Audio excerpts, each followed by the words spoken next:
রাজকুমার ছটফট করছে। লাইট আরো দরকার, এই লাইটটা হচ্ছে না।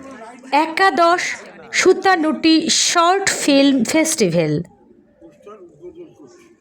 চিত্র সমালোচকদের বিশেষ দৃষ্টি আকর্ষণ করেছে বাদল সরকারের কাহিনী, চিত্রনাট্য ও নির্দেশিত এবং হরি ওম রিক্রিয়েশন এবং বর্ণালী ভয়েস টেক স্টুডিও প্রযোজিত 16 মিনিটের কাহিনীচিত্র জীবন্ত বস্তু। ব্যাস ব্যাস ঠিক আছে।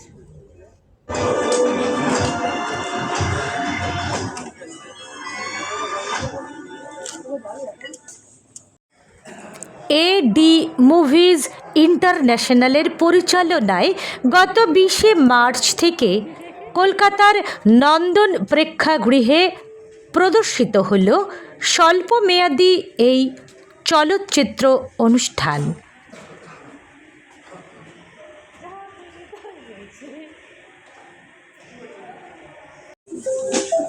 মানব শরীরে যেমনি প্রাণ আছে, বস্তুরও প্রাণ আছে।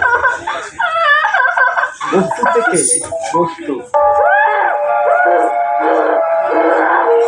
প্রাণ থেকে প্রাণের সৃষ্টি হয়। কোনোভাবে কি কিছু করা যায় না ডাক্তারবাবু?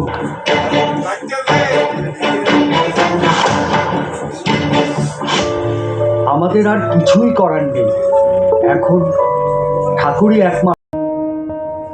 পরবর্তী ভিডিও আপডেট পেতে চ্যানেলটি সাবস্ক্রাইব করুন, লাইক করুন, কমেন্ট করুন এবং শেয়ার করুন।